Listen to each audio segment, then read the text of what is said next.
jab, uppercut, leave you laid out on the floor. Try to duck and roll, hit and miss, now you counting stars. Should've practiced more, should've hit the mask, get out there more. Claim that you're the best. You gotta show me, son. Actions over words, baby boy. Is you real or what? Talking way too much, world come. Back sports, talking way too much, world come. Back sports, talking way too much, world come. Back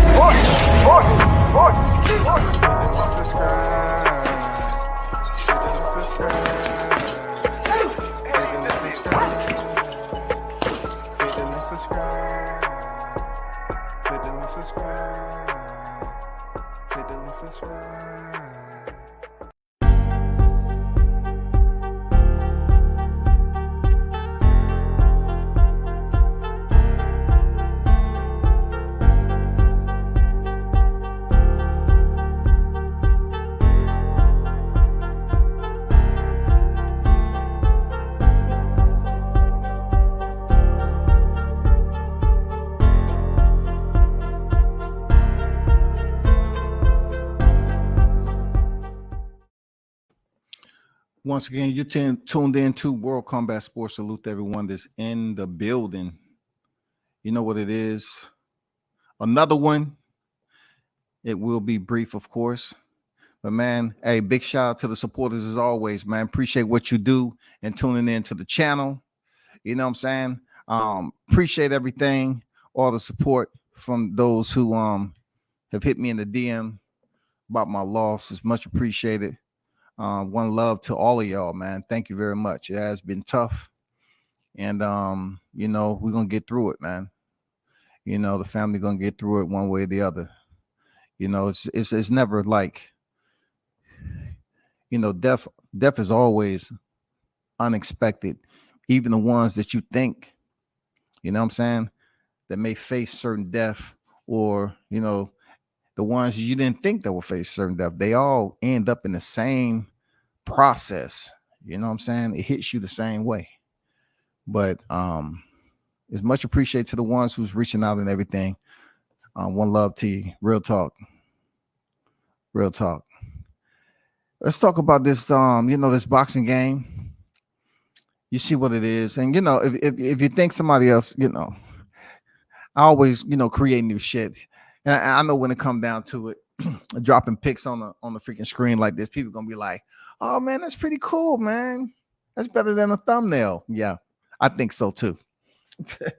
I think so too. But you know, I'm gonna switch it up a little bit and start dropping the pics out here, you know, time or another. But I want to talk about the man himself, you know, Deontay Wilder, along with what is actually materializing in the heavyweight division. I want to first give a shout out to Shaw News, man, who did a grand live today. You know, he had Bernie the Boxer on there. You know, he was able to have the team to show up, which is very rare.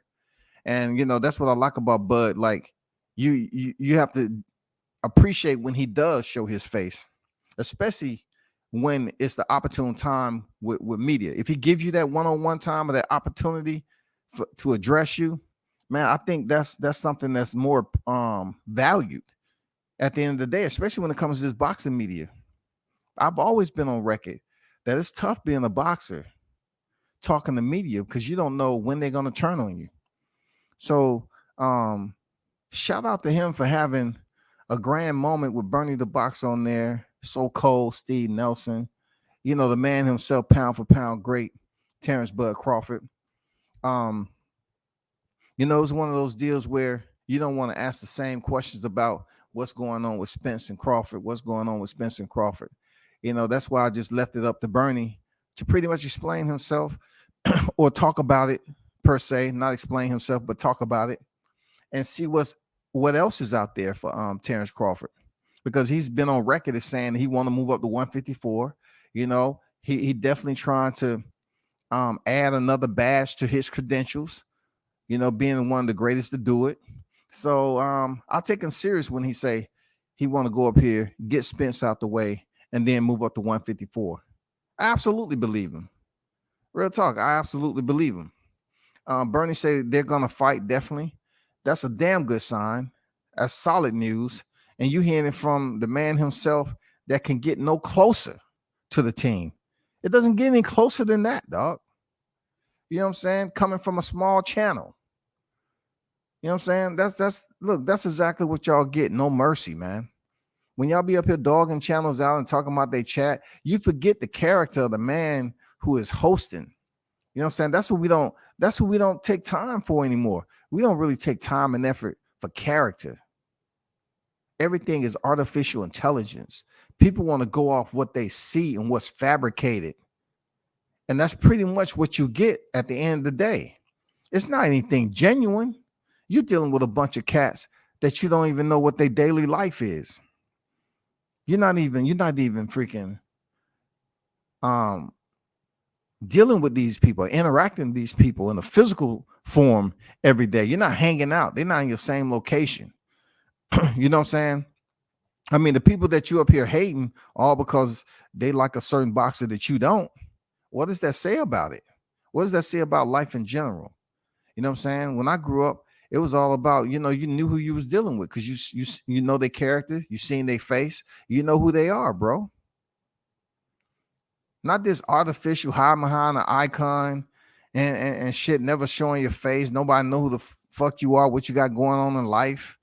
You know what I'm saying? Everything is like click up. I got to be amongst sheep. I got to think like the next person.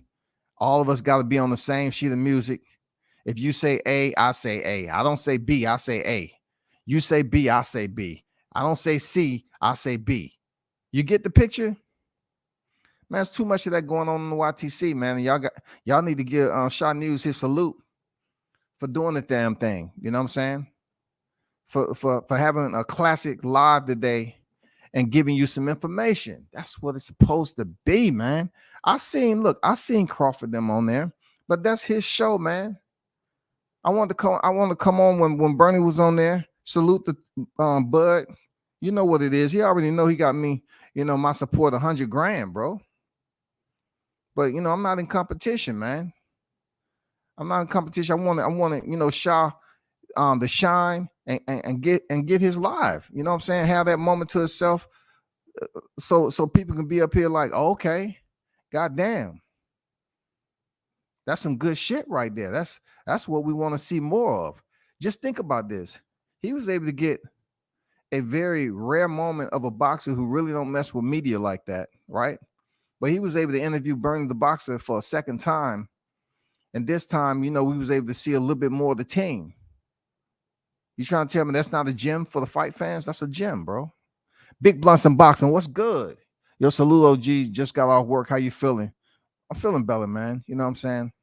I'm feeling better. It's getting there. It's never going to be, that good. Just because I'm feeling better, it's never going to be good for a while because, that was my last sister.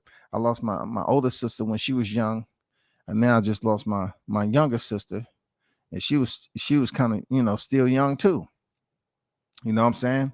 So, of course, mom took that shit real bad. Man, But shout out to Shaw News for getting that interview. Much appreciated, brother. Keep on doing your thing. Keep on shining out there. Shout out to Team Crawford. You know what I'm saying? Always. He say the fight gonna happen. Let's be patient. The fight gonna happen. No more fake news. You know what I'm saying?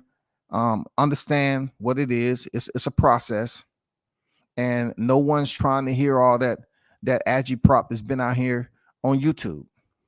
Now, for the heavyweight division, right?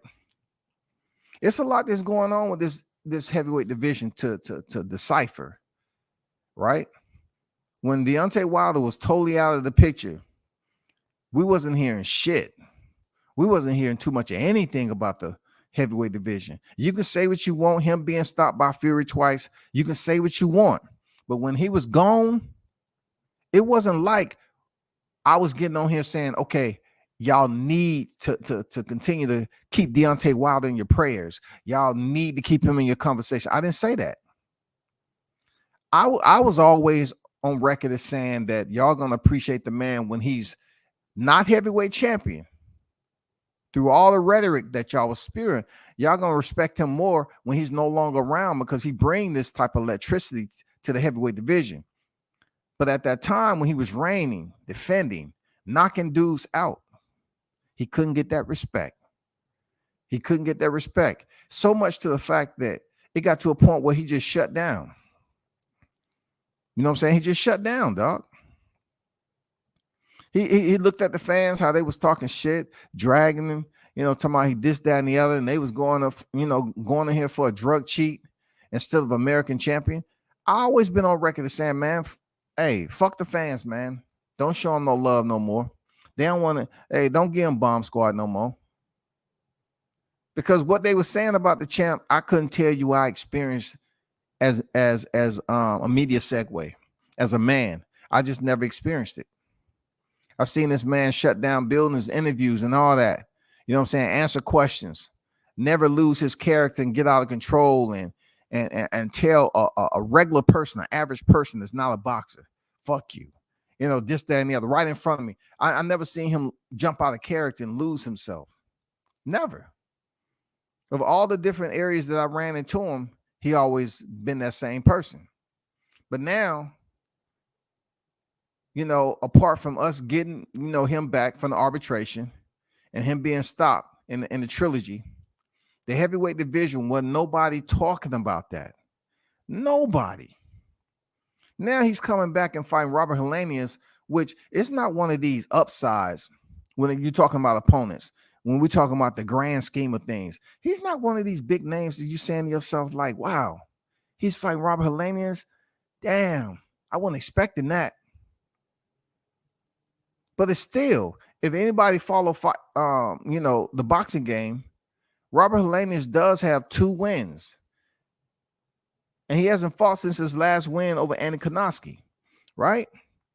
Andy thought he needed to come back and try to redeem himself from losing to Helenius the first time. He just couldn't get it done. Both of these fighters are returning from losing to a fighter twice. I mean, fighting the same fighter twice. Deontay Wilder fight Tyson Fury, who they consider one of the top heavyweights, and Robert Helenius, fought Andy Konoski twice. Deontay Wilder lost the last 2, and freaking Robert Helenius won the last 2. But they both fought the same fighter. They last 2 fights. So guess what this means? We get to see Robert Helenius take a step up, because it is a step up for Helenius. I don't consider this a step up for Wilder. It's not Tyson Fury. Real talk. It's not Tyson Fury, y'all. It's not Robert Helenius, being compared to Tyson Fury all of a sudden because he matched him height-wise. That's not the case. But what is good is that we get to see him get back into the ring. He decided to come back to the sport like I said he would. He's coming back to compete and go for another title run. Now, the good thing about this is maybe now, being that the belts isn't in the possession of Anthony Joshua, maybe now we may have the opportunity to witness Deontay fight for a championship again. Maybe coming off this heavyweight fight where Alexander Usyk was able to defeat, once again, another opponent that he fought twice, right? It's kind of the scenario with the heavyweight division. Alexander Usyk was able to win again. He is the first man to defeat Anthony Joshua twice. Tyson Fury, the first man to defeat Deontay Wilder twice. There's a lot of commonalities that's going on with the heavyweight division, but one thing's for sure is Usyk is pretty much in the driver's seat to either fight Tyson Fury or Deontay Wilder. I'm thinking to myself, if he had to make a selection on who he would want to fight, he would definitely want to catch Deontay Wilder coming off a fight with Robert Helenius rather than going in there fighting the undefeated Tyson Fury, which would be a damn tough fight for him. A damn tough fight. Fury's 32 victories, 0 defeats, and 1 draw. You know that 1 draw came to Deontay Wilder with 23 knockouts. 2 of those last knockouts came from defeating Deontay Wilder. Everybody and their mama that has any sense when it comes to this boxing game know that Tyson Fury would be a tougher fight for Alexander Usyk than Deontay Wilder. Another area that you should pay attention to is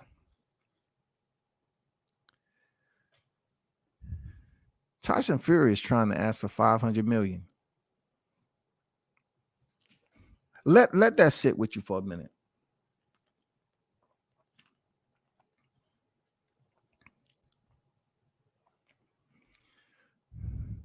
Tyson Fury said that it's going to cost them if he's to come out of retirement. In the state of boxing where it's at right now, Tyson Fury chooses to be selfish once again. He was selfish when he won the titles, knowing that he had tested dirty. He was on that, he was a drug cheat and everything else. He knew that. He deprived the fans or defending his titles the first time he became unified champion. Then he comes back to the sport, and Deontay Wilder welcomes that man after he went in there and fought Sefa Safari and Francisco Pianeta. He gave this man an opportunity to step on the big stage because Deontay Wilder was the motherfucking man. That turned into a trilogy. That turned into a rivalry. If you look at the first press tour of Deontay Wilder Tyson Fury, it is some joking around in there. It is some back and forth jarring, but it's not personal. And by the end, yes. After the rematch, yes, it was personal. It was personal. Deontay Wilder even said after the fight that, no, man, you know what I'm saying? I'm not shaking your hand. I'm not doing this, that, and the other. I mean, hey, did he get beat? Yeah, he got beat. He got stopped. He wanted to go out on the shield. But Tyson Fury is now requesting, since he's the champion, he's requesting $500 million, which tells us he can give a damn what the fans want, because the fans ain't really calling for Tyson Fury, Alexander Usyk. The fight looks good because it's heavyweight undisputed. But at the end of the day, it's not a lot of us out here that's thinking Usyk can defeat Fury. Which brings us to the Wilder situation. Now that Anthony Joshua has finally been peeled like an onion, peeled back like an onion, right? We get to see the inner Joshua, the Kiwi, the soft, sweet Kiwi of Anthony Joshua that was freaking protected. He was freaking manufactured. Eddie Hearns made sure he had the right fights in the right places. They made sure they kept it across the pond. I said that for years. And Deontay Wilder was on record as saying the exact same thing. That, yes, he understands why Anthony Joshua had outbursts and had a diatribe the way he did. Because he was at a point where he didn't have control no more. He can't fake the funk. Eddie Hearns had to put him in there with competition.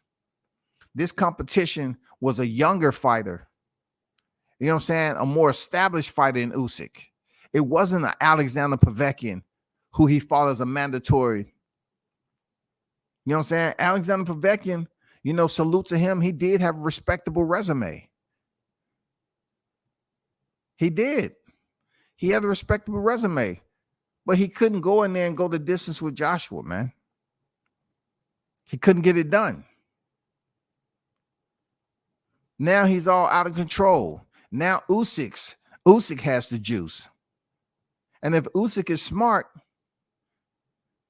he would definitely go in there and fight Deontay Wilder. And you know what? The fans are gonna pay to see the shit.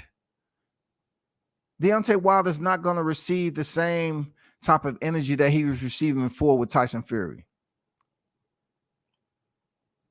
Because things done switched up, man. Real talk. Just think about, pre-pandemic, February 2020, when he lost the rematch. Think about from 2020 all the way until October 2021 when he fought Fury. Think about all the derogatory comments and backlash and everything he was that was basically said against him. Think about all the arrows that came his way. Think about all the slingshots. People was just having a heyday when Deontay lost that rematch. Imagine what a year does, huh? Over a year. Imagine that. Because now they're not really pushing for Fury to fight Alexander Usyk. It sounds good, but people want to see some excitement. People want to see some challenge. Do they really want Usyk? I mean, do they really want Fury to be undisputed? You know what I'm saying? Do they really want to see Fury go over there and come in at 280 and be the bigger fighter and just lean the fuck on Usyk and it'd be a lopsided fight? Because Tyson Fury is talented, bro. He's considered the best heavyweight right now. Real talk. It was a point in time that you would never hear me say some shit like that. But he earned a spot. He has a top spot. Just because Usyk has more belts, it's no way, no how we can take the Errol Spence, Terrence Crawford effect. Okay? They're not going to do that. They're not going to say Usyk did all the heavy lifting and Tyson Fury should be the B-side. That's not going to happen. That's not going to happen. Just like they didn't use the shit with Devin Haney and Gervonta Davis. Real talk. This point right now, they would like to see Deontay come in here and have an electric fight. Remind the Brooklyn fans on what they seen when he was over there with Dominique Brazil. Remind them of what happened in the first round. Remind them on how the place was rocking when he put Dominique to sleep. So if by chance, right, Usyk decides to face Wilder, he has to be fully committed to understanding that he's still in a dangerous fight. He's still in a dangerous fight. Because why is he in a dangerous fight? Why? Because Deontay Wilder in the trilogy, he did drop Tyson Fury several times, just like Tyson Fury dropped him. Come on, this is a guy, once again, that's outweighing Deontay by several pounds, several dozen pounds, and he's still able to drop him. So a lighter fighter like Usyk coming in there to fight what he considers a heavyweight fighter that doesn't have the technical boxing skill set that he does. Because I know Usyk believes he's the better boxer, just like the mindset that Lomachenko has. They believe they're the superior boxers. But then you have to factor in the power aspect. They have to pay close attention to the power aspect of it.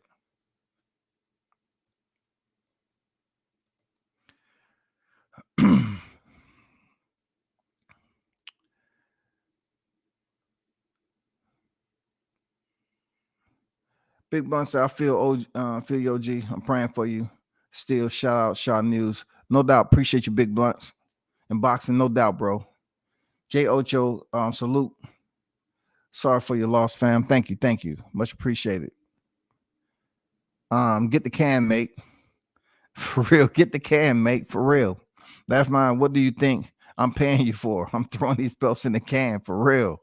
You know what I'm saying? Talk to him, man. King Mitch on that. What up with it? Mitch, what's good? Come back. What up with it? Sheldon say, did he call out? Look, a call out doesn't have to be.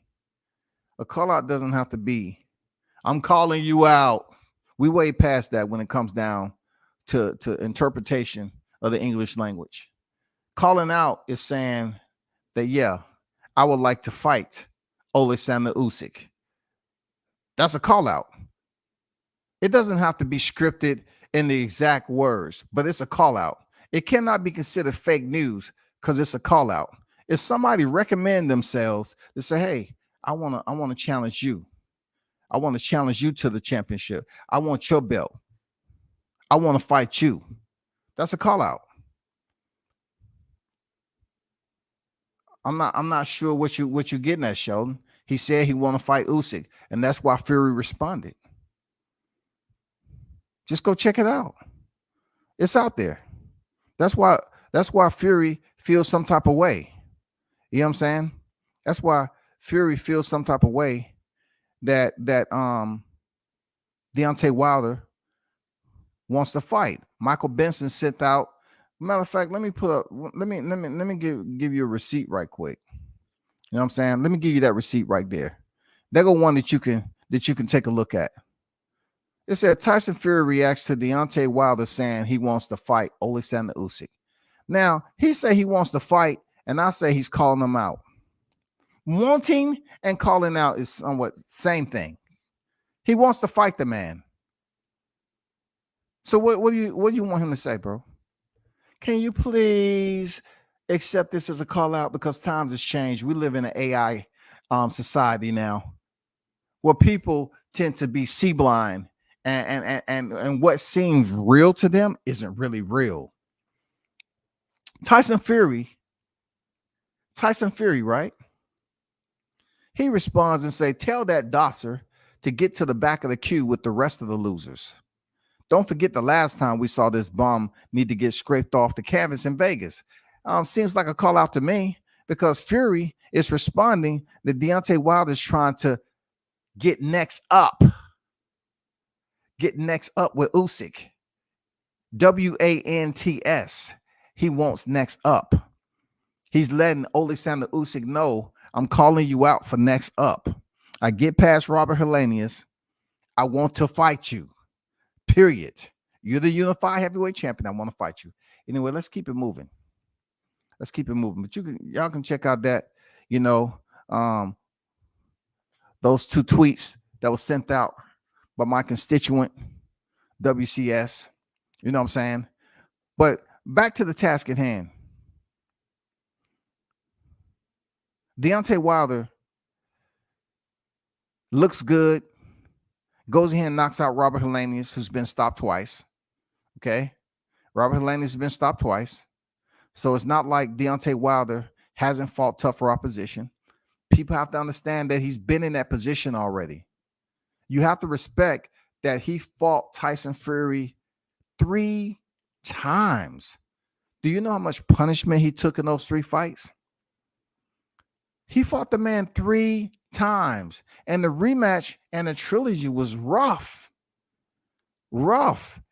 Not only that, when he lost his belt, he didn't even go into seclusion. He didn't ostracize himself and say, "I can't deal with this. I'm out of sight, out of mind."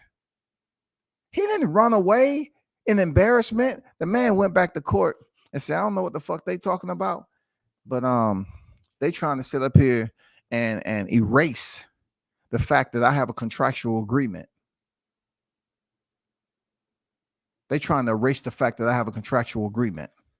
So I have to remind them." So he went to court and he got the shit taken care of and came back on the scene. We got to respect him for that, dog. He said that shit had me weak as hell when he did the accent. Yeah. I love the UK accent. Real talk.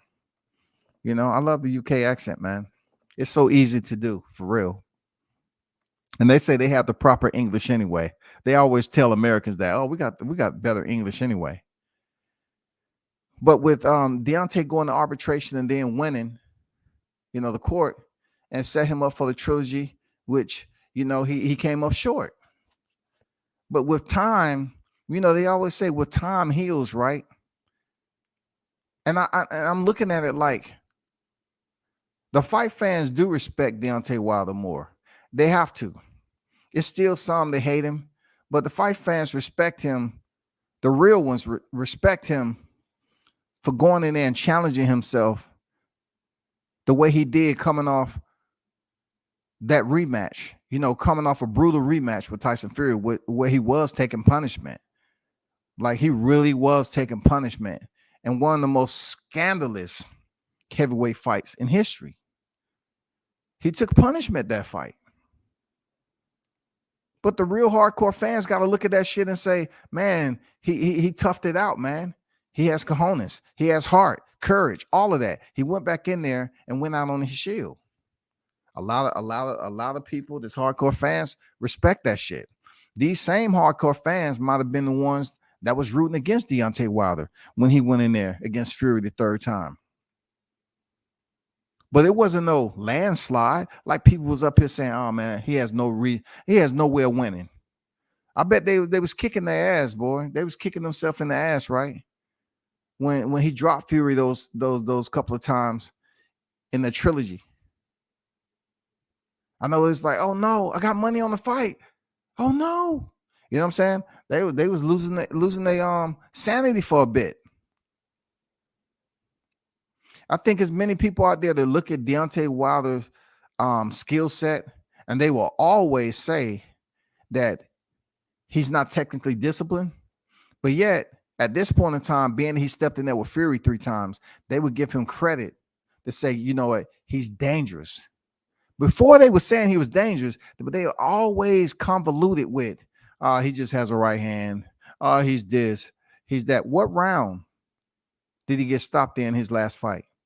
So if it wasn't the 7th, then there was some type of improvement, regardless of what went away in the early part of the fight, where, you know, we was hoping he'd stick to the jab and put his combinations together. Regardless, the fight went longer than the rematch. The fight went longer than the rematch. The trilogy extended longer than the rematch. So you have to give the man credit. He's a tough out for anybody. You want to see him go in there and throw combinations, move his head, you know, this, that, and the other, you know, just kind of give us that rhythm and flow, putting his punches, put four punches together, box more on the inside, you know, stuff like that. You may never get that from Deontay Wilder, but guess what? You know he has the atom bomb. You know he has the right hand hit a quitter, and we've seen it. We've seen it. That's just like Gervonta Davis going in there, going to a distance with Usyk Cruz. And people's like, oh, Usyk Cruz exposed Gervonta. He goes back in there and fight a bigger fighter now, a more stronger fighter than Cruz, a bigger, more stronger fighter, and Gervonta knocks him out. He knocks him out in the 6th round. Boxing is strange when it comes to styles. That is exactly why the sport is considered to be the sweet science. You have to be taught. Everybody's sweet science is different. You know what I'm saying? Everybody's shit is different. You can take a fighter that they say not technically sound, that has power, and they still go in there and touch their opponent and send them to the canvas. But yet people up here, I'll look at him how he throws his hand. Look how he don't have defense. He don't have proper head movement. But yet the fights are always exciting, where you can have someone that's technically sound, but boring as hell. They can be all big and everything else, but they don't know what to do when that right hand touch them on the chin. The only thing they have to do is just look up at the ref. 2, 3. That's if you're Jack Reese. 4. Cause Simmons. Get up. Come on, Fury, get up. 3. I mean 4. I'm giving you a little bit more time, Fury. Come on. You know what I'm saying? At least you got that Jack Reese giving you a count. You're gonna get counted out when Wilder hits you, bro. Unless it's Jack Reese now. Now, if you got Jack Reese up there and you're something important to the sport of boxing, you know what I'm saying? You might get 8 3 or 4 times. He might act like he's talking to the damn the timekeeper and shit like that. He'll do anything. He'll turn around and say, "Hey, go to your corner. Deontay, go to your corner." Okay, dang. Look at the timekeeper. Shit, I was on 8 long time ago. 7. Jack restart count with 7. 6. Jack restart count backwards, dog. Oh, I mean 9. 9. I got 9 fingers up. You up? Good, Tyson. Stand up. Walk that way. Walk the other way. Come to me. Step back. Bend down. Stand up. What's your name? Where you from? Date of birth? Okay. How you feeling? Tell me what you got on your hands. Gloves? Okay, you good. You ready? All right. Cool. Let's do it. Jack Reese a fool, man. He knew he gave that man the long count, dog. He knew he gave him the long count. Check out my video with Jack Reese. Because I'm a small channel. But I did get an interview with Jack Reese, and I asked him to his face about the long count. Me and his relationship has not been the same since. But I did ask him. You know what I'm saying? I asked him. I did. I asked that man about the long count, man. I asked him. You know what I'm saying? I still got respect for Jack Reese, but, we used to be pretty decent when we saw each other. But after I asked him that question, But, a lot of people didn't see what happened when the camera wasn't rolling either. Jack Reese wasn't disrespectful. Me and him had a lengthy conversation when the camera was off. And he was trying to explain to me why he did what he did. He said it was for the spirit of the sport. And like I asked him on camera, like, what do you mean for the spirit of the sport? I'm a bit foggy with that, bro.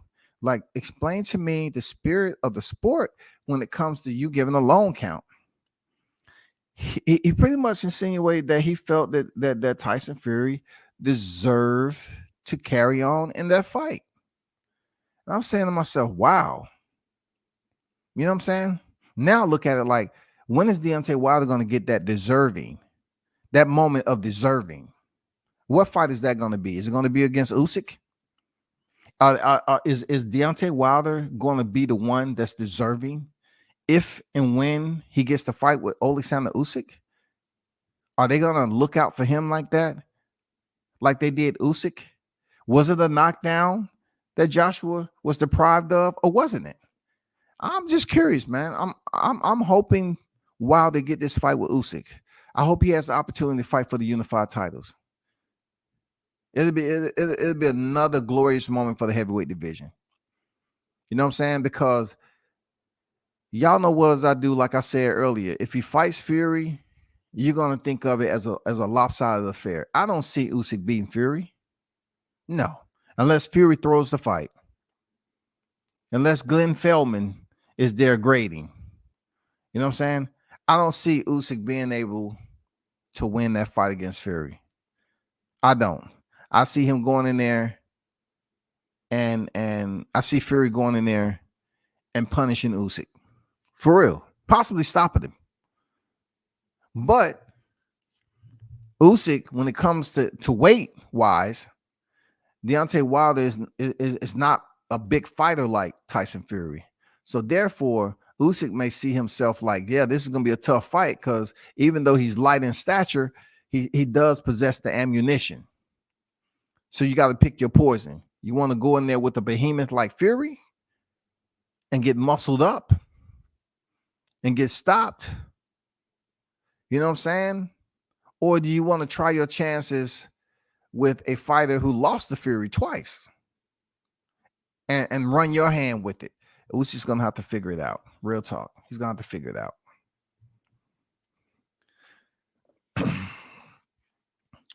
What he said about the count, he said what he did was for the spirit of the sport. Yeah, you have to take a look at the video. Just go on my channel and look up my interview with Jack Reese. You know what I'm saying? Look up my interview with Jack Reese, and pretty much, that'll tell you what you need to know about his excuse as to why he did what he did. So if he was explaining to me he did it for the spirit of the sport, it's not like he's admitting to a long count. It's just the way for which it happened. He's trying to explain the reason why he did it. He felt that Tyson Fury deserves to carry on for the spirit of the sport, for the sport of the boxing. He deserves the opportunity to finish the fight. If anyone watched the fight, you know damn well Deontay Wilder knocked his ass out cold in the 12th round. Now, Jack Reese wasn't there when Medrick Taylor was stopped with 2 seconds remaining, and it ruined his life. You know what I'm saying? Jack Reese wasn't there when Kamaru Usman was just finished by Leon Edwards with a head kick with 56 seconds remaining in the fight. No one was over there trying to say, we're trying to do it for the spirit of MMA. No, that man hit the canvas just like Fury did. Kamaru Usman hit the canvas just like Fury did, but his eyes was open. Fury's eyes was closed. Both of them looked like they flatlined. The referee in the UFC called the fight. Jack Reese brought Tyson Fury back to life. Period. There's nothing else to be said. He brought him back to life. You know what I'm saying? He wanted, talk to Deontay. Get over there to the neutral corner. The neutral corner. You know what I'm saying? He wanted to take out enough time. I mean, as much time as he needed, man. Jack Reese is going to do that shit. Anyway, that's in the past. I'm just admiring what I'm seeing right now with the heavyweight division firing up the cylinders again with a very entertaining fight with Joshua and Usyk. Very entertaining. Seriously, very entertaining. And then we had Zhang and Herkovic. Zhang was able to have some bright moments in that fight, but Herkovic came back and got the win. All of these guys want to fight the top dudes at one point in time. Daniel Dubois, he comes off a win, and he said he wants to fight freaking Dillian White. Dillian White that has 3 losses all by knockout. But Daniel Dubois wants Dillian White's name on his resume. Because believe it or not, even though Dillian White has been stopped by the top names, he still has some type of, value at the end of the day. It's amazing, ain't it? He still has value. He still has value, bro. And that's what goes to show you, like, it depends on what division that the fight fans are talking about.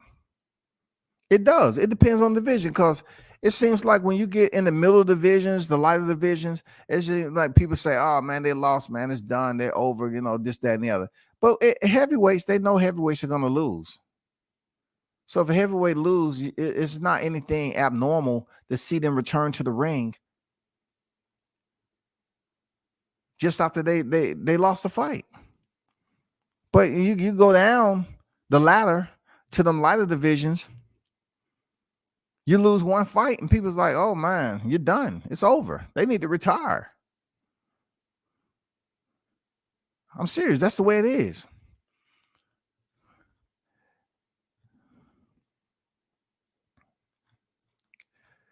Fury put in a post.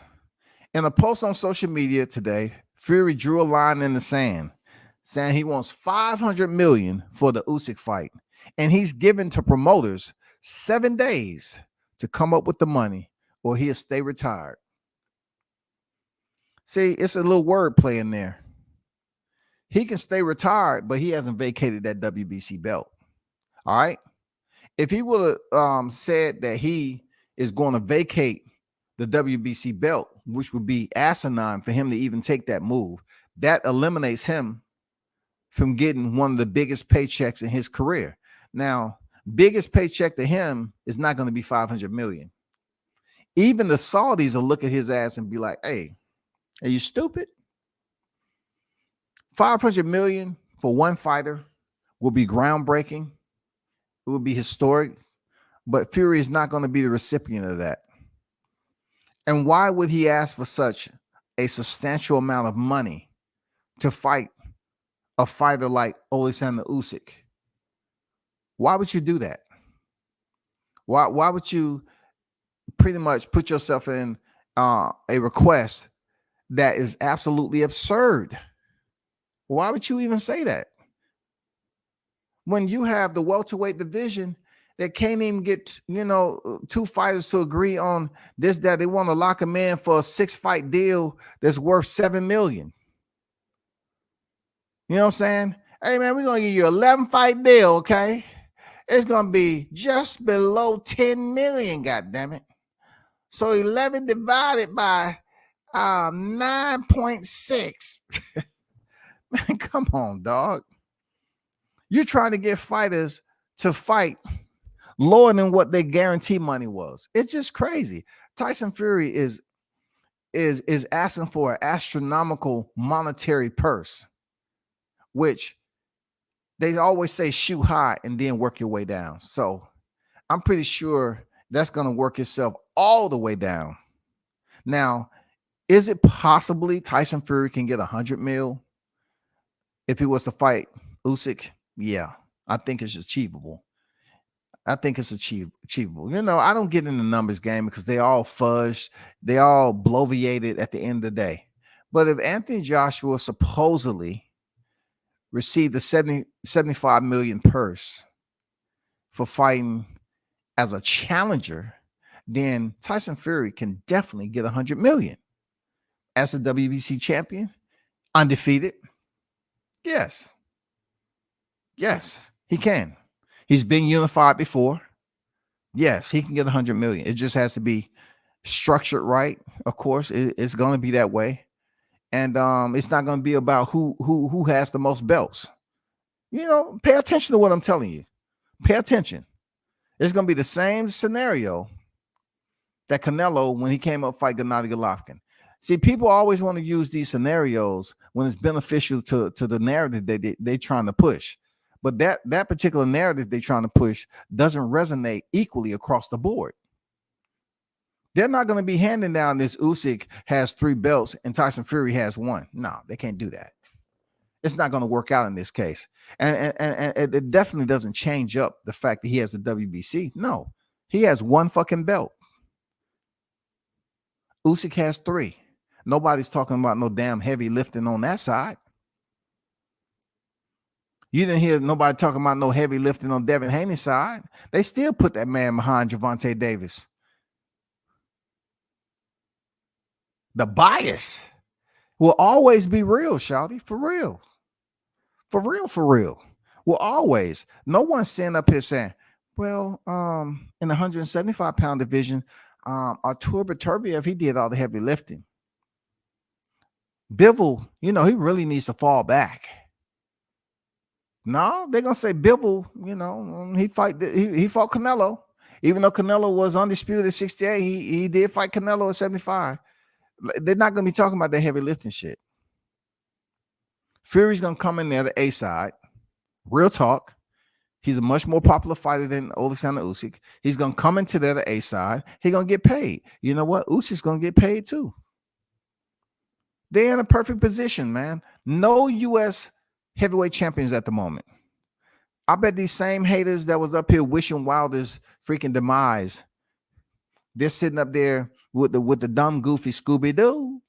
Shaggy, Scooby-Doo. Seriously. They're like, damn, we don't have no heavyweight champions. Wow. That reminds us of history, don't it? We don't have no heavyweight champions. I bet you want to see Wilder step in there again, huh? Or do you?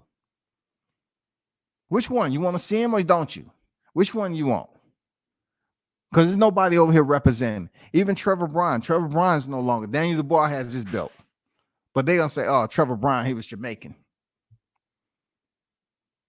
Who can we cheer on now as a heavyweight champion? We need to really start refocusing on trying to cheer on and support the upcoming heavyweights or the veterans that we have right now. And the one that's been there, done that, and reigned for over 5 years is Wilder. So hopefully more people get behind him.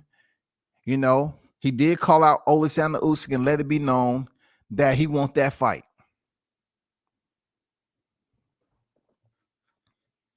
Shout out to Tony Boswell on deck, man. Salute to your brothers always, man. Hopefully your day was great. You know what I'm saying? In the workforce, making a living, providing for yourself and the family, man. Salute to you. He said, much respect at World Combat Sports and the chat. Stopped in to show support and hit the like button. Salute. Just got off work driving and listening. Appreciate you, bro. Appreciate you. Trap Media USA on deck. What's good? Prayers to you and yours, bro. Thank you, man. Thank you very much, bro.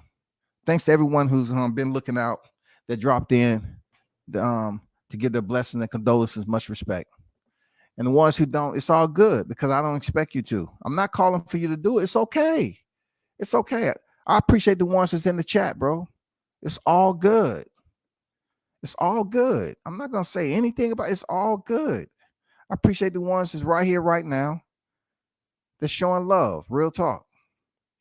Boxing News 24 goes on to say, Wilder versus Usyk is a fight that will sell and attract a lot of interest from U.S. boxing fans, as long as Usyk is willing to temporarily delay his dream of fighting for the undisputed championship against Fury. A match against Wilder is definitely a strong option.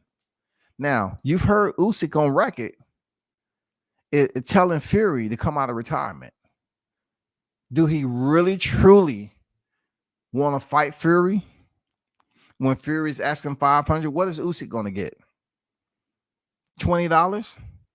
If Tyson Fury wants $500 million, what is Usyk going to get? He's going to have to work that out with Fury. He's going to work it out with his people, not Fury. He's going to have to work it out with his people to see if it's monetarily beneficial for him to choose that or select that opponent. You know what I'm saying? The man has already felt the glory of being undisputed at cruiserweight.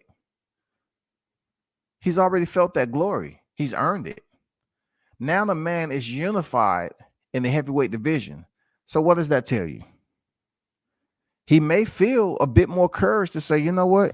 Let me go for it again. Let me go in here and try to look at film and let me see the best possible way to go in here and defeat this Goliath. And look, Alexander Usyk, it's not going to be strictly from boxing.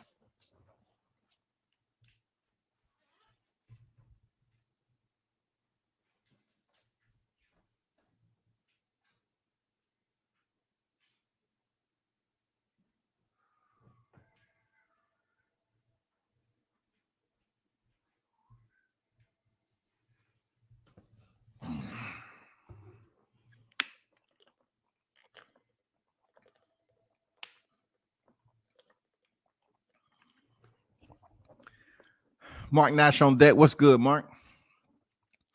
I think I missed the some bullshit. The spirit of the sport, my ass. I'm about to go watch that. Yeah, he said it was for the spirit of the sport, man. Pretty much he was saying he felt that, you know, Tyson Fury deserved to finish the fight. He deserved it. If it meant manipulating the outcome from his natural setting. The natural setting was Tyson Fury was knocked the fuck out. Jack Reese, understanding that his power could influence the outcome, he did it. He did it, y'all. Jack Reese influenced the outcome. He had the position of authority for that shit to happen. He did it. He manipulated the outcome for the spirit of the sport. He said Tyson Fury deserved to not end up like Magic Taylor. Even though it wasn't 2 seconds remain on the clock, I'm just saying, he felt that Tyson Fury deserved to make it to the final bell. And look, I must, you know, make a note of this. Fury did come on strong after he got up. I guess it's like that when you return from heaven, because he was absolutely in the upper room, and when he came back down to earth, he said, "Oh shit, it really does exist up there."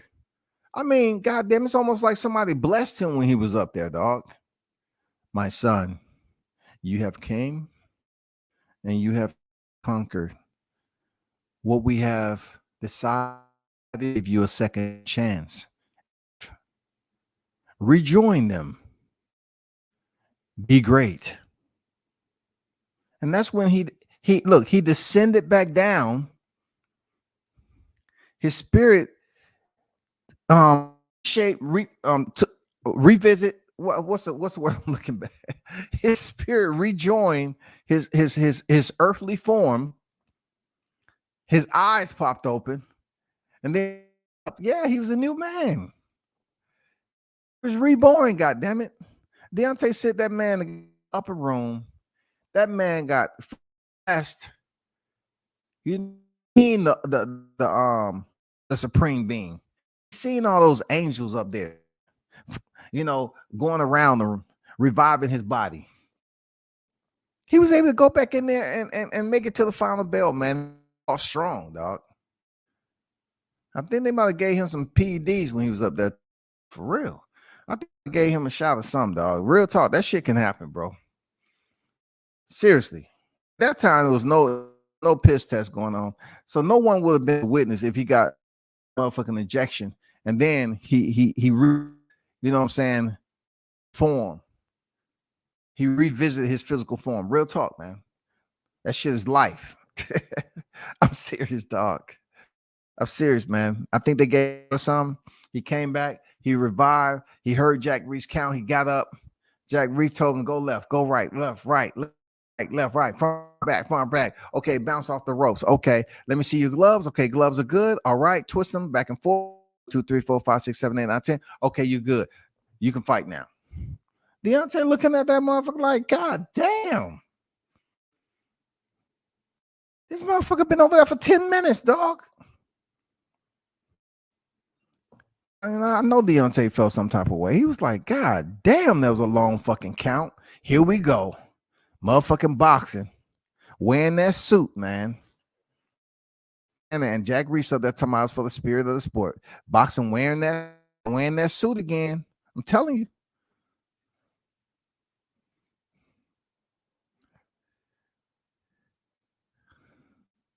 He must return from heaven because he's definitely into the upper room. This shit that be killing me, man. I'm telling you, bro, that shit is real life.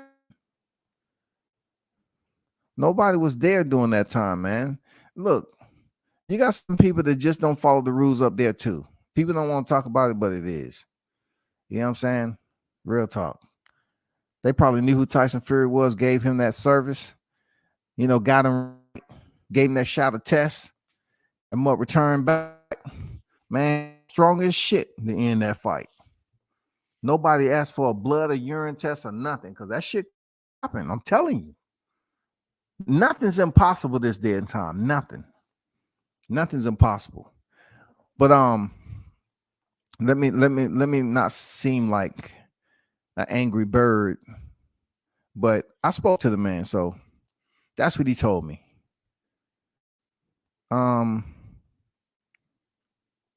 There's another paragraph I want to. Let's see.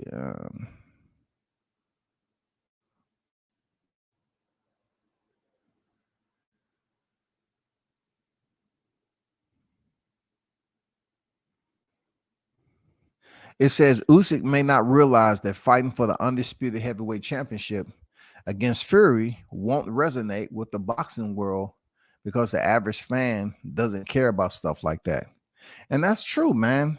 Like when you hear YTC up here acting like the belts don't freaking matter, you got to understand, it may be 1, 2, 3, or 5 people that don't know boxing that, and then they might talk to somebody who knows somebody, and the shit just filters on and on. It's possible because it's no consistency when it comes down to the way we report on boxing. I might say something that's different than everybody else, and every shit is different.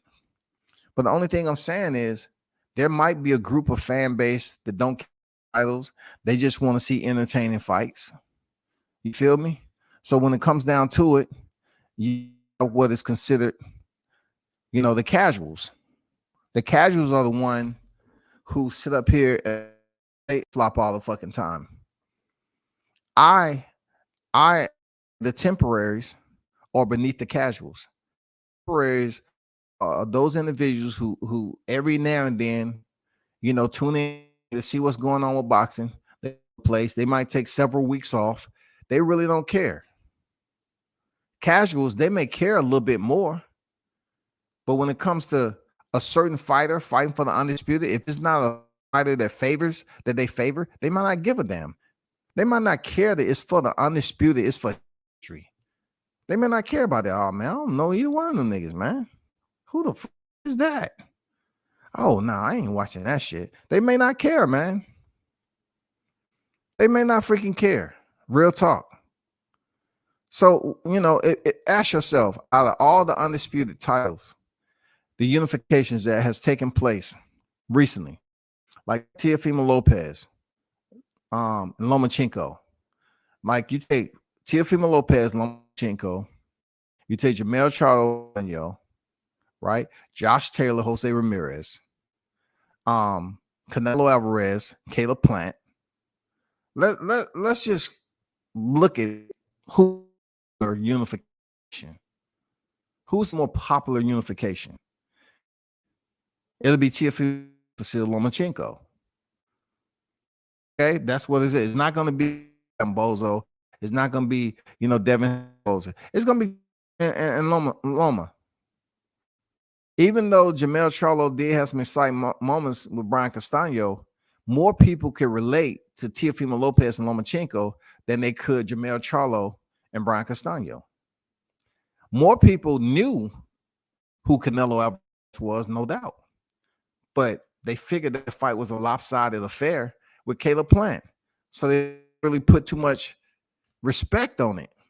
But with Teofimo, most of the people was picking Lomachenko to win. I picked my guy T. But most of the people, even on this YTC, was picking Lomachenko. T.O. didn't have a chance in hell. He's out. He's out. He's gonna get outperformed. Lomachenko that much better of a fighter. Guess what? He went in there and won. You know what I'm saying? He won, bro. So people are not really talking about that shit across the board. The titles. When it came to Kambosos situation, now look what happened to Josh Taylor. He let go of the belts. He's down to one belt. You know what I'm saying? And the good part about it, we get to see other fighters fight for the belts. Will it change the casual perspective? Only if their favorite fighter is fighting for one of the belts. I told y'all Teofimo was gonna go, and I'm switching right now. I'm switching subjects. I told you all Teofimo Lopez is gonna go 40, and he's gonna visit where he left off. I'm talking about left top. I'm telling you, he's gonna. I'm telling you, the way he performed, and people can sit up here and talk about how he was holding and he was doing. Man, you just hate.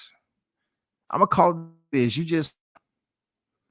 You want other fighters that you support heavy to shine. I get it. When the check is coming and your pockets are a little bit heavier, you got to do what a dog will do. You got to keep your tongue out and you got to keep on wagging and that next check to come. You want that next cash out to come. I get it. But I told you, T.O., if he goes up there ahead of time, he's going to be a world champion again, and people are going to be playing catch up. And that's what's going on.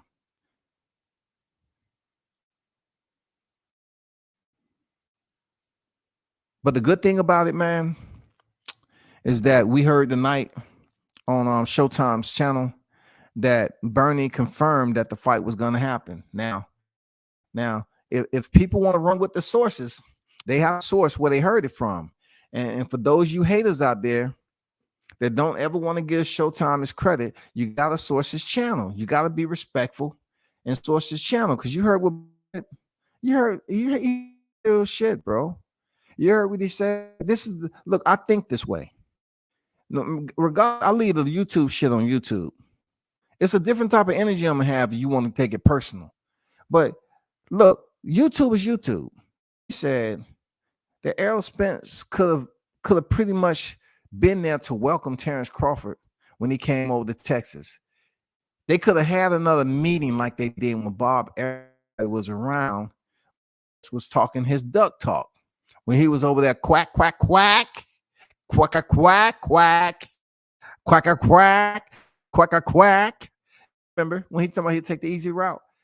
He could have at least told the man, met up with him, the camera's rolling, just built up the fight a little bit more, but nothing. Dead in the water. I guess the Spence fans were still upset that Terrence Crawford didn't come to Errol Spence fight with Udinese. That's what it is. They that dog. They petty, dog. But he said some real shit. Bernie said some real shit, dog. Y'all trying to fight each other. I believe both of these fighters, at the end of the day, really truly want to fight. Real talk. I believe both of these get paid for the fight. They want to get paid. But one fighter, Bud Crawford, understands that they're trying to sit up here and give him the minimal that they can give that man.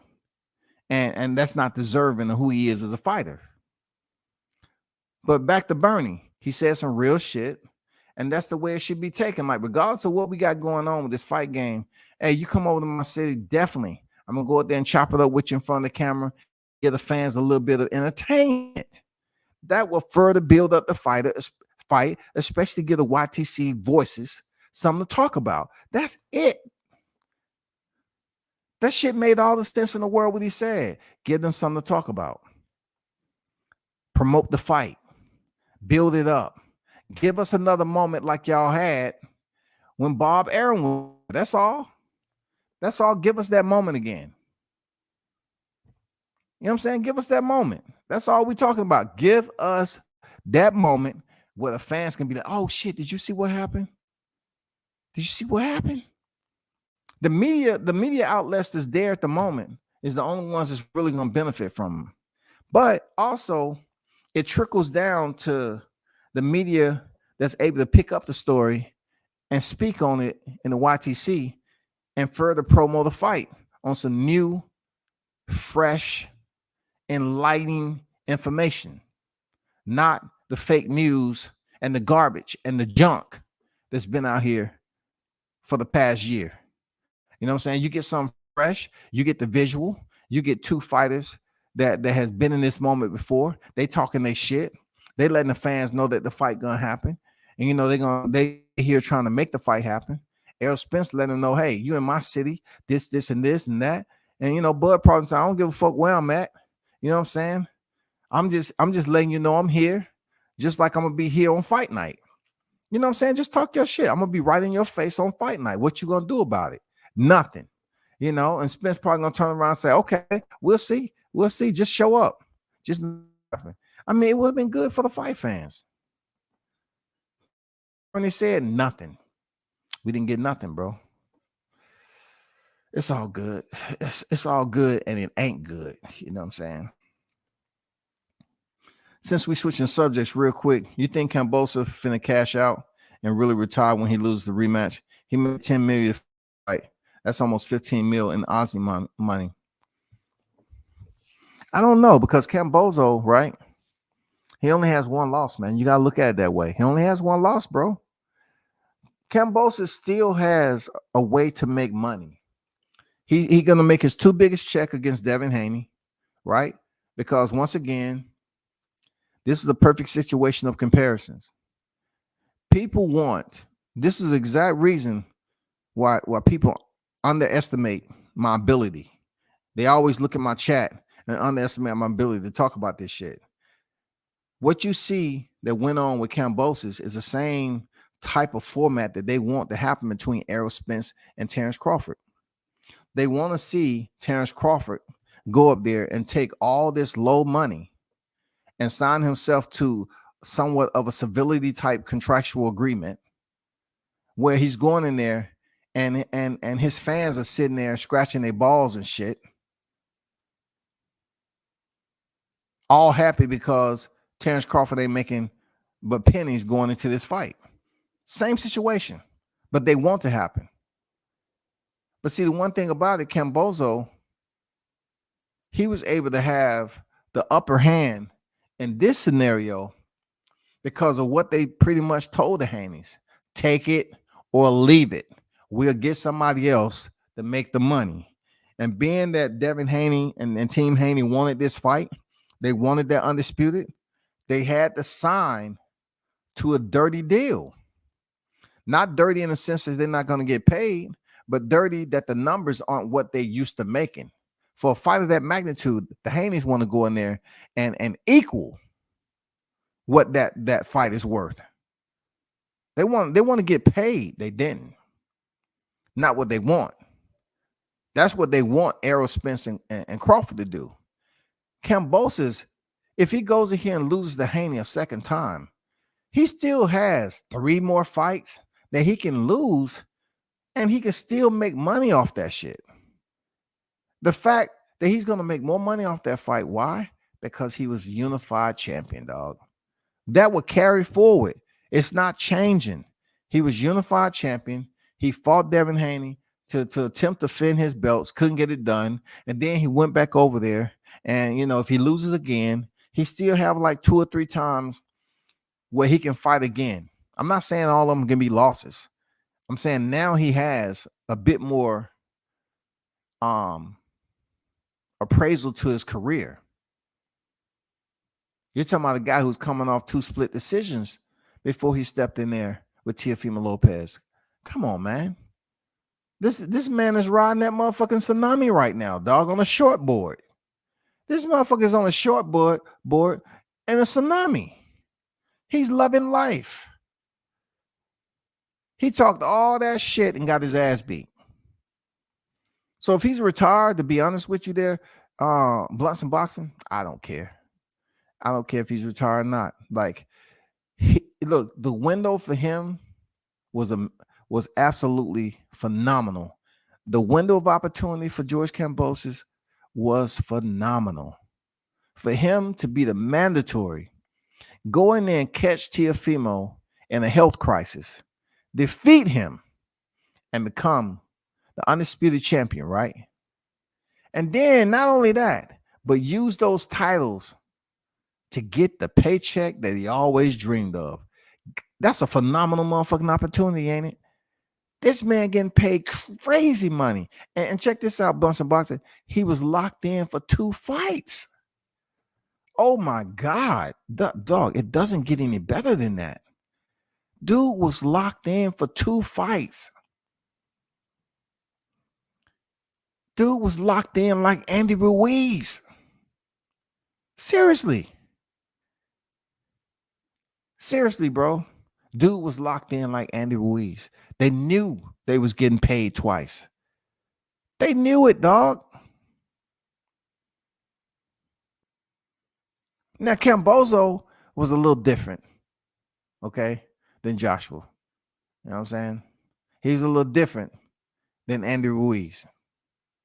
You know what I'm saying? The whole magnitude, we know it's different divisions. I got to explain that shit. But look, Kambosos was locked in like Andy Ruiz. Andy Ruiz never been in that position before. He was a last-minute replacement. I know that Kambosos was the mandatory, but Andy Ruiz was locked in for 2 fights. Dude lost his fucking mind getting the first paycheck.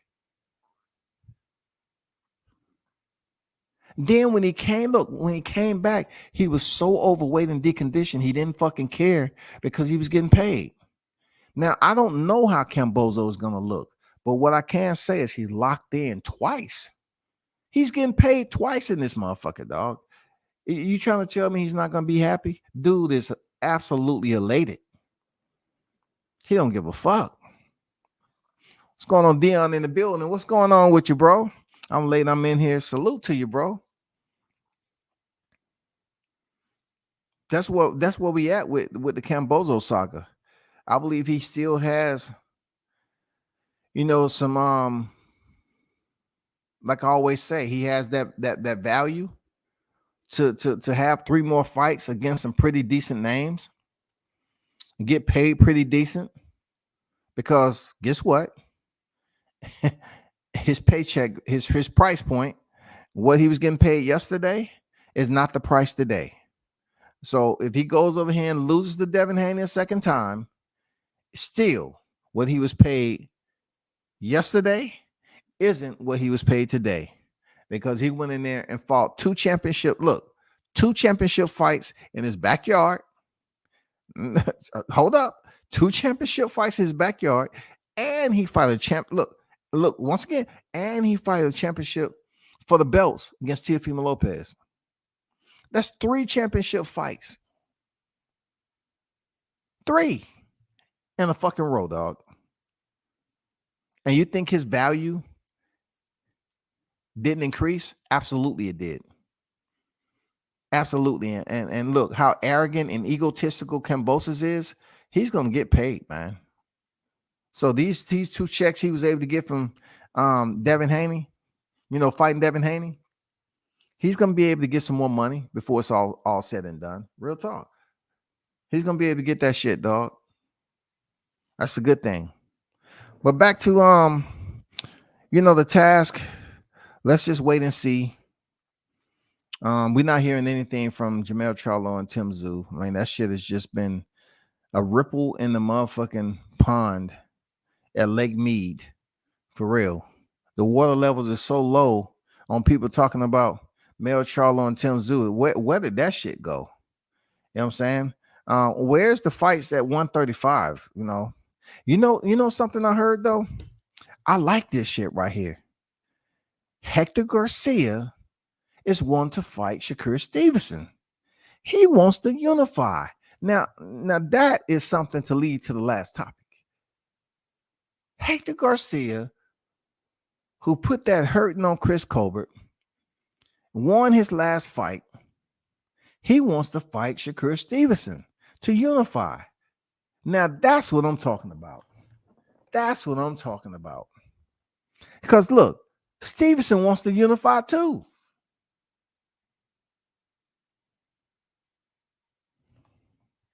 That's what I'm talking about. I like to hear some shit like that, man. And think about this. Think about the rise that Hector Garcia has been able to accomplish. Think about that shit. Who did he make his name off of? He was just a challenger at the end of the day. And look at him now, dog. Look at him now. Dude made his name off a title eliminator of Chris Colbert. He didn't stop the man. He defeated him, but he did drop him. And all of a sudden, people high on Hector Garcia. He goes in there and defeat Roger Gutierrez. Guess what? He wants Shakur Stevenson to unify. Wow. That's what I'm talking about. That's what I'm talking about, dog. That's going to be good. Shakur Stevenson saying he wanted to unify 130. He's made it perfectly clear he wants to unify. So keep your eye on that. Also, you need to keep your eye on the super bantamweight. We still got to, look at if Stephen Fulton is going to be able to fight MJ. Akhmat Dalayev. Is he going to be able to fight Akhmat Dalayev? Stephen Fulton is the WBC and the WBO champion unified, and Akhmat Dalayev is a WBA and IBF title holder at super bantamweight. That's a potential unification. Check this out. Then you go down to 118, and you got Naoya Inoue. He's the WBC, WBA, IBF bantamweight world champion. And along Paul Butler. Who does that remind you of? What division? It reminds you of what? 154, right? Because Patrick Teixeira had it. Look, Patrick Teixeira had it. Not the same sequence, but Patrick Teixeira had the belt. And then Brian Castaño defeated him. But in this case, Casemiro, he lost his shit on the scales. Now Paul Butler are there. Nobody's picking Paul Butler to beat Inoue. And we're talking about Inoue that's on the top pound for pound list. So imagine when he unifies this shit. Oh my God. If he becomes bantamweight undisputed, it's gonna be hard to unseat that man from top 2. Top 3, dog. It's gonna be tough until Terrence Crawford goes in here and step on Spence. Then he's gonna be right up there pound for pound, like he is. It depends on who they liking at the moment, dog. They just waiting on Canelo to have another fight. You know what I'm saying? Look, I'm gonna be honest with you. Canelo goes here and beat Triple G. I'm telling them, they just waiting on anything to happen with Canelo, and they put him back up there, top pound for pound. That's bullshit. Because now we totally understand it's a bunch of garbage when it comes to the damn criteria for the pound for pound list. Because Triple G is moving up from the division where he's campaigned his entire career, just because him and Canelo had 2 fights before. I'm saying if you really want to suit it up real nice, go back to the division for which it happened. You know what I'm saying? But Canelo's not going to do that, because he's gonna tell you, I don't have to do that. Canelo's going to say, I don't have to do that. Why? Why do that? I don't have to do that. I'm not looking for payday. I am the payday. Okay, I'm not looking for payday. I am the payday. You understand? ¿Entiendes, muchacho? Okay, entiendes. See? Man, I tweeted about Hector Garcia and Emmanuel Navarrete both wanting to fight Shakur. Styles make fights. Which one do you think is better? I didn't think Emmanuel Navarrete look as better than Hector Garcia recently. I didn't think so. And also, we have to take in deep consideration that Hector Garcia has the strap. You know what I'm saying?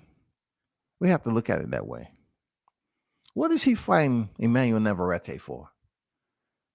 That wouldn't make no sense. Shakur Stevens is trying to become undisputed in his second division, y'all.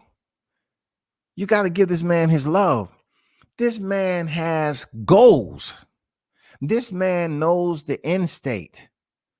He is trying to unify 130 so he can get up to 135 and fuck some people up. Yes.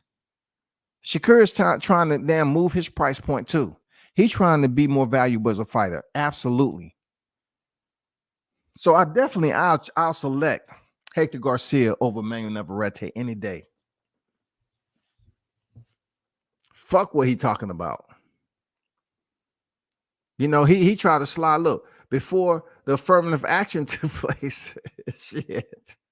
Look, Emmanuel Navarrete thought he was gonna go in there and fight Oscar Valdez and just slide in that motherfucker like he was down going up a floor, like he was getting in the elevator and going up a floor. Oh man, this is nice. I like this type of music. Wow, so peaceful. Sung Freud. Oh wow. And then that shit got shut down. For whatever reason, it was strange. But for whatever reason, they say no, Shakur Stevens is going to fight Oscar Valdez. Emmanuel, go back down to 26 and mind your business, okay? It's just not that easy, guy. Stop it.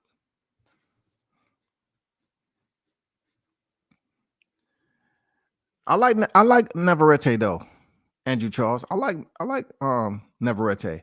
He said Navarrete my guy, but right now he got some ring rust going on. Him and Shakur is a fight I hope to see though. I don't want to see them before Hector Garcia though. Navarrete definitely looked like he had a little trouble with Baez. I'm telling you, bro. I'm telling you, man. I'm telling you. Navarrete just didn't, he wasn't in there fighting motherfucking Isaac Dog Bay now. That wasn't Isaac Dog Bay, bro. Yeah, Shakur is in my top 3 favorite fighters right now. The kid is next level. All the guys up and down in weight. Damn. Hold up. Let's see.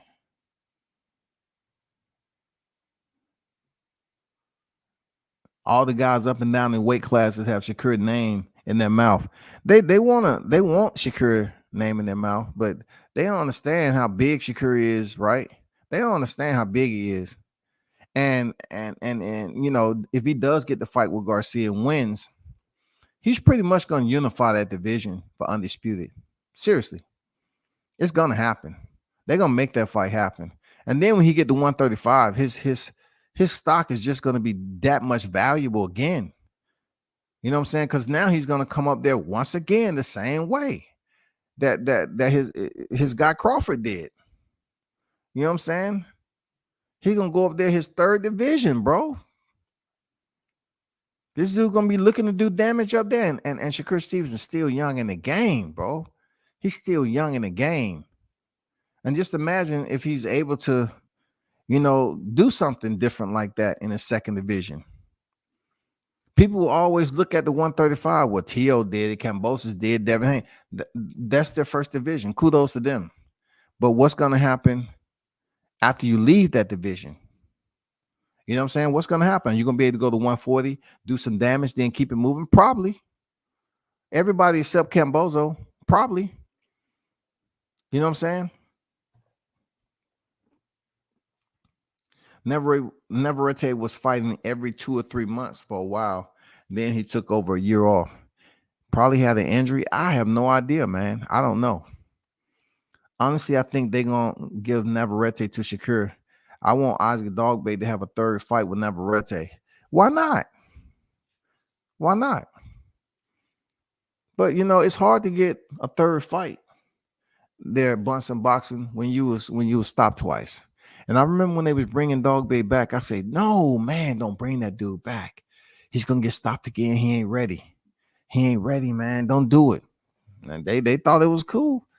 They brought him back. He got stopped again, man. He got stopped again, for real.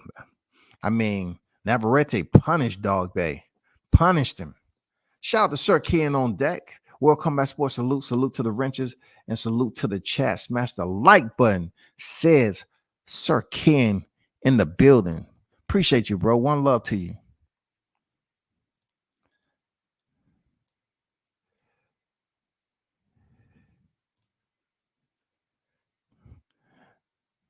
Gotta ask you this shit before you go anywhere. How in the hell do Top Rank have such a great matchmaking? They had some serious scraps these last two cards, Lopez card and Manuel card. Well, you know, everybody's matchmaking is different, but when it comes to Top Rank, you're not gonna have like these easy ass fights. Like Top Rank is pairing up their fighters to fight. Look at Bruce Carrington. Bruce Carrington, he might have a small amount of fights, but he's been stepping in there with some guys who's out there banging, man. Look at Floyd Diaz, Cashflow Diaz. Look at the fighter that he just had. They ain't just signing fighters to hang out, bro. They are signing fighters to go in there and fight. You know what I'm saying? My God, family, Michael Williams Jr. stepped in John Bowser. Tough fight. But John Bowser is no longer with Top Rank because he don't want to fight the top fights. That's a fact. He's still making highlight reels of Michael Williams Jr. He didn't want no tough fights. They wanted to pair him up with tough fights. He said, "Nah, I'm out. I'm gonna go over to Puerto Rico and have some fights." Man, they pairing. Hey, Jared Anderson, all them guys over there. You know what I'm saying? Keyshawn Davis too. All them guys over there fighting fighters who want to fight. Top Rank, that's what it is, man. They making it happen. They putting on fight cards like this with people tuning in. And just to think, not too long ago, the narrative on here was being pushed that Top Rank was prejudiced. They was the plantation and all this other shit. Now look at them. They once again levitated above the competition. It ain't no competition. Look, it ain't no competition. You just had a bunch of people just mad, and now these same people want to goddamn talk to Bob Arum and try to damn rekindle. That's fuckery, dog. That's fake as shit. Calling damn Bud Crawford Top Rank Toby. No, Top Rank got it going on. They up there matching Brad Goodman. He up there matching these motherfucking fighters, dog. He's putting on the show. That shit is lit. You got Jahad Tucker in the shoot. He's about to go for his 9th professional fight, man. Come on, bro. Man, they putting that guy in there. Look, that young man, he's like in his team, putting him in there with grown ass fucking men, dog. He ain't got no easy fights. No easy fights, man. That's why they shining right now. SB90 on deck. What's good with it? World Combat Sports. What's good, brother? What's good with you, bro? Appreciate you pulling up, though. Appreciate y'all pulling up. Shakur pound for pound material. He is. He is. Especially, look, this is the wild part about it. And look, this is a whole nother live. But look, let Shakur Stevenson unify 130. I guarantee you, Stevenson's going on the pound for pound list before Devin Haney. Watch what I tell you. Why look, it's bullshit. If you look at it, people say, it's bullshit. Devin Haney on pound for pound. Yeah, why not? Because when Shakur Stevenson beat Lomachenko was already on the pound for pound. But they put Teo on the pound for pound list. You just can't say Haney ain't on the pound for pound because he beat Kambosos. You know what I'm saying? The man has every strap in the lightweight division. Now, I'm telling you, Shakur Stevenson unifies 130. He's going on a pound for pound. Watch what I tell you. Jamel Herring, Oscar Valdez, Hector Garcia, and whoever is champion at the time he fight for the IBF title. He's going on pound for pound, dog. He's going on pound for pound. Real talk. The reason why they might give Shakur Stevenson a bit more criteria for the pound for pound in respect is because he would have faced champions. He wouldn't have collected a group of belts. You have to take that in consideration. Shakur Stevenson would have came in WBO, then went over there to the WBC. Now, if he is provided the opportunity to fight for the WBA and then the IBF, he would have collected them individually, which makes it a much harder task for him to become undisputed. Vice, a fighter fighting for all the marbles in one collective bag. You know what I'm saying? You got to take that in consideration, y'all. Take it in consideration. Like the fights before the main event on the other networks are nowhere near as entertaining as the fights Top Rank be putting on. I'm telling you, man, Top Rank got it going on, bro. They got that shit popping. Dog. People mad. They was calling that shit the plantation. They was trying to say Bob Arum was this, that, and the other. You talking about Bob Arum that came up in the Don King era, dog. Come on, man. Man, come on, man. I don't even want to get into covering a PBC. Man, please. Not even close, man. I don't even know half of the fighters they got. But they all be going to war. Top Rank keep you locked in all the way up to the main. Man, it's easy to get used to the fighters at Top Rank, though. It's easy. All you gotta do is just pay attention to the fight cards, man, and go to the fights. That's easy. You can get close to the fights. Look how they was putting Xander Zayas in there with all those fighters. You know, Ali Wash. You know, I mean, they was putting these fighters in there with fighters who was banging out, man. No, it was tough fights. It wasn't no easy fights in that. Tough fights, man. And then, you know, you have a nice time covering Top Rank events. You have a nice time, for real. As media, you have a nice time. What do you think about this weekend's card?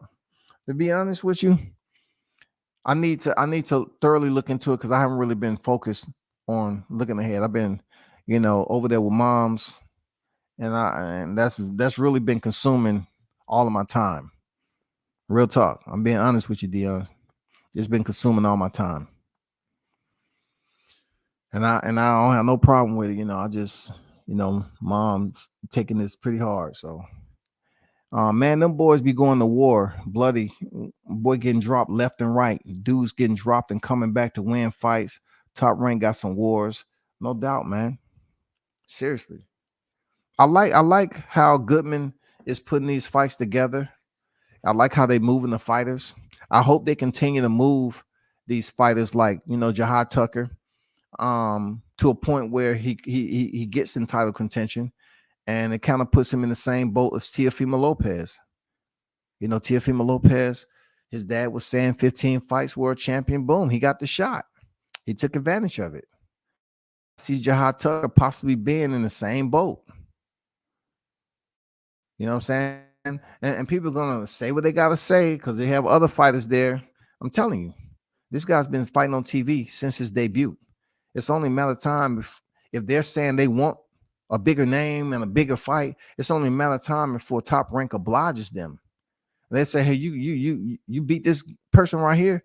We're gonna put you in title contention. We're gonna get you a belt somehow, some way. If it's a regular belt, is an interim belt, we're gonna get you. We're gonna put you there. But he's in that hot division. You know, Jahal Tucker's in the welterweight division. He's at 147. You know what I'm saying? And then you got Keyshawn Davis moving, grooving, Bruce Carrington moving. I mean, these guys are freaking bringing butts to the arena, dog. These guys are bringing butts to the arena. They all black. You know what I'm saying? They've been talking about, oh man, they don't like black fighters. No. These fighters are black and they getting airtime and they getting tough opponents and they banging it out, man. Come on. Fake news, bro. These cats was up here passing fake ass news, man. Brad Goodman, I gotta look into that. That's what I was trying to figure out who was behind it. Yeah, that's him, man. He matched them guys up, man. He ain't playing around over there. You know, they want Top Rank to be the premier promotion that's out there. Why do you think they had to sign and ask for Bob Arum's help for freaking, you know, the Devin Haney situation?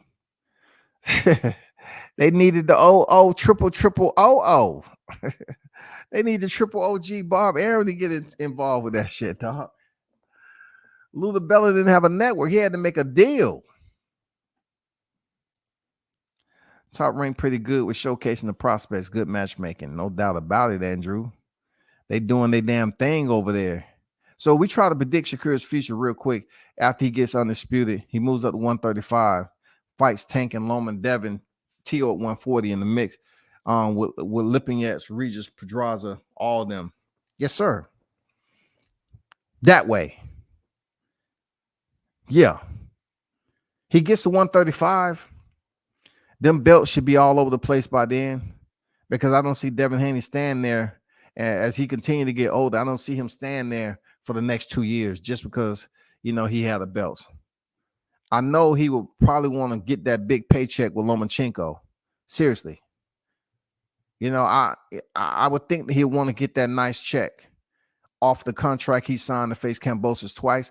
He would want to go in there and either face Lomachenko or vacate the belts and move up.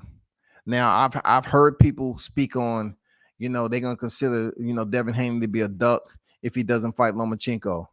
How all of a sudden it becomes relevant if Devin Haney vacates the same shit as Lomachenko.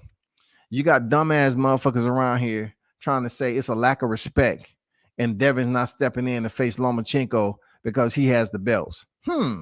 Imagine how that works when Lomachenko said he wasn't fighting for the rest of the year and they elevated that man to freaking franchise champion. So he didn't have to face the Devin Haney's that was sitting in the chute. They told Devin Haney, you're not fighting a title eliminator. You're fighting for the interim championship. You got it? Okay, cool. Now, all of a sudden, if Devin Haney wins this fight and he vacates and he don't fight Lomachenko, people up here crying, talking about, oh, man, I'm not going to fucking support him. That's a duck. Seriously? Man, you got to listen to what these motherfuckers say. I ain't trying to be right 100% of the time. But when you go as detailed as that to hold Devin accountable for, man, whatever. I'm not going to get into that. But what you were saying about Shakur Stevenson, he moves up to 135 is going to be very interesting. The reason why I say it's going to be very interesting, we don't know how long it's going to take for him to unify the entire 130-pound division. We don't know if Shakur is willing to step up to 135 before he does that. We don't know. We don't know where his compass is at, right? Let's just say he unifies 130, move up to 135. Ryan Garcia supposedly is not going to be there anymore. So the top five has changed a lot. Tio, boom. Ryan Garcia said he can't make weight. Gone. Right? We don't know what Devin Haney is going to do. He's gaining weight. He's getting hard for him to make weight. You know, whatever the case, I think he's going to be at 140 soon. So when you're talking about the 135-pound division, Gervonta Davis will be the lone marauder for a big fight with Shakur Stevenson. That is a climax waiting to happen right there when it comes to boxing. I don't know how that's going to work out, but I foresee Gervonta being there for quite some time. That is the only, matchup in the future that we may be yearning for is Shakur Stevenson and Gervonta. Anybody else in that division, they're going to have to work their way up to get it in. Real talk. They're going to have to work their way up, man. They're going to have to work their way up. Because you're talking about what the people want to see. The 135-pound division is truly, it's about to be vacant. It's like most of the big names. I know another fight that people are going to be calling for too. Is that Michelle Rivera? They're going to be calling for that. Lomachenko, is he going to be moving back down to 130? How long does he have left in the sport? Because Lomachenko say, he can fight at 130. He fight at 135. How long has he got left in the sport? How long is Rolando Romero, as big as he is? How long is he's going to be at 135 before he move up? This shit is not going to be that cool, bro. Seriously. It's not going to be that cool. I think cats like Usyk Cruz is going to stay down to 135 till he gets a belt. He's a small dude. I don't see him in a hurry, but I don't see him beating Shakur Stevenson. I don't see him beating Stevenson. I don't see George Kambosos beating Stevenson. So you look at Gervonta Davis, depending on Lomachenko, when his retirement plan is coming up. You got Michelle Rivera. It's not really any big names, man. I know they're gonna bring up Spence's guy, but Spence's guy, he needs to break into the the top rankings for him to be freaking considered to be taken serious. You know what I'm saying? That's all I'm saying. But when Shakur get up there, it's gonna be very, very interesting, y'all. Frank Martin. We already know if Errol Spence behind him, they're gonna move this man in the dark of the night up 3 or 4 spots. They're gonna continue to move his ass up 3 or 4 spots in the dark of the night, like they did Bruce Ennis. You know what I'm saying? Hey, he got Spence behind him, so you're gonna see Frank Martin in the top 5 shortly. Watch what I tell you. Give it time. Give it time. He's gonna be in the top 5. When they start to make all this motherfucking transition, even Maxie Hughes, man. Richard Coleman, he's a vet. I don't know how long Richard Coleman is going to be there before he tried to move up to 140. You know what I'm saying? Yvonne Mendy, he's been there for, man, it's all there for the takings, man, with Shakur Stevenson. It's all there, man. I don't think Lomachenko beat Shakur Stevenson. I'm going to be honest. I don't think he beats him, man. I think Shakur Stevenson dominates Lomachenko, bro. Real talk. I think he dominates him. But more people are going to want to see Shakur Stevenson face Gervonta Davis more than they would want to see Lomachenko. Because for one, Gervonta has that damn TNT. Also, he's undefeated. Let's not get it twisted. He's undefeated. And he's a 3-weight champion. Shakur Stevenson, if he's able to unify, of course, he's going to be a 2-weight champion regardless. But he comes up to the 135-pound division, and he has an undisputed under his belt. Of course, him and Gervonta Davis is going to be huge. It's going to be incredibly, man. I'm talking about supererogatory to speak about this fight. It's going to be crazy. It's just all about who's going to get there first. You know what I'm saying? And, people, looking at Devin Haney, if Devin is going to fight him or he's going to vacate, then, they can make any fight they want. Is Shakur Stevens going to be the name? You know what I'm saying? Because we already know it don't matter where you at in line. It's all about who you know. It's all about, how the fight fans perceive you as a fighter, how popular you are, and everything else. So definitely fans that come say, "Oh, Shakur Stevenson faces Gervonta Davis." Yeah, I'm going to that. But he needs some belts.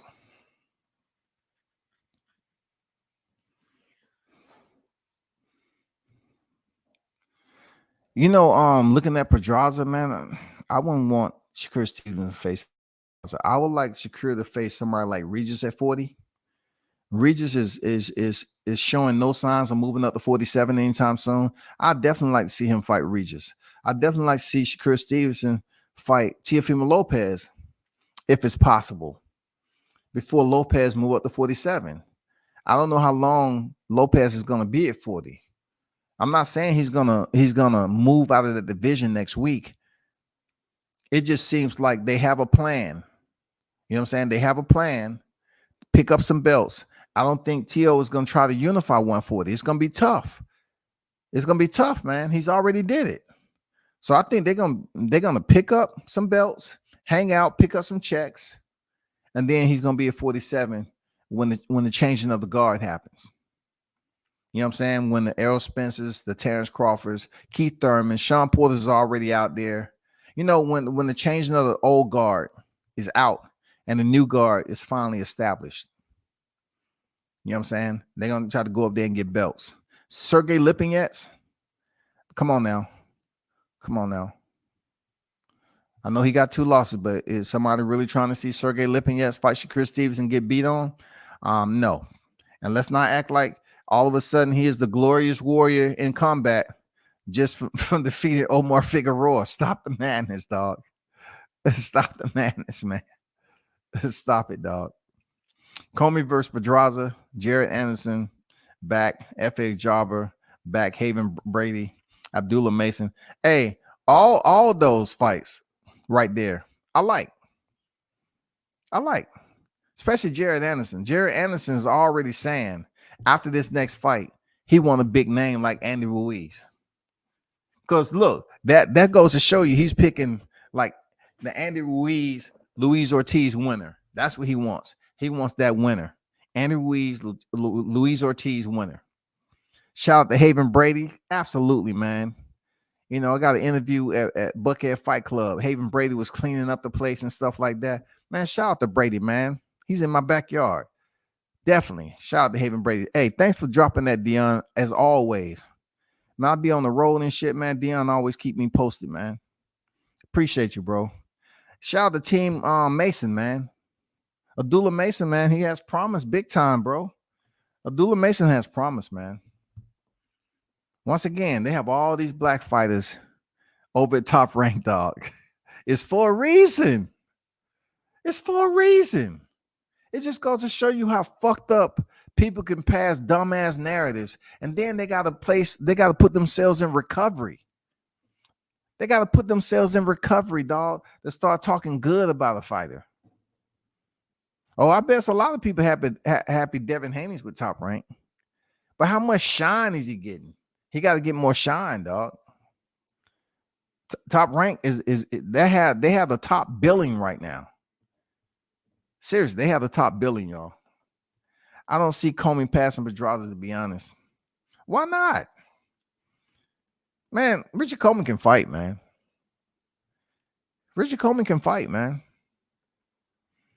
It's going to be an interesting fight. It seems like all the fighters really do need other fighters. If these guys don't live up to the hype, there's no money in them. It's a cold game the harder I think about it. It's a cold game because the fighters really don't run the show. You know what I'm saying? You know how they say they supposed to work for the fighter? That's not really the case. Because I'm going to tell you, if a promotion bring a fighter a name, and if I don't want to fight that. I don't want to fight him. That's a little bit too tough for me. Then you're going to get put on the shelf, dog. Now you're going to be yearning for a fight, and you're going to dry up. And you can be like, oh, shit, I just need a fight. Please, Brad. I apologize, Brad. I'm at your mercy. Give me a fight. Man, these ramen noodles, man, they make my stomach hurt and it makes it hard for me to make weight. Please, Brad, let me breathe. Yeah. No, Top Rank is making these cats fight. They stacking these cars, man. They stacking these cars, bro. We got F.A. Jabba back. F.A. who used to be with PBC. Even F.A. came over here across the street, dog. I'm telling you, man, we can't make this shit up, dog. You can't make look at the fights Haven Brady been in. You think those easy fights? No, they ain't easy fights, man. These dudes are out here fighting live wires, man. Seriously. Serious, man.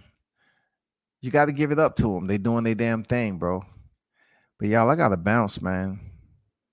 Y'all been great as always, man. Continue to support the channel. I don't just say it, but continue to support the channel. You know what I'm saying? Hit the like button on your way out the door, man. Do me that favor. Hit the like button on your way out the door. Get the likes up to at least about, whatever you choose to. You know what I'm saying? Get them up. But yeah, we'll definitely do this again. But y'all turn up and tune in and continue to support World Combat Sports. I'm out.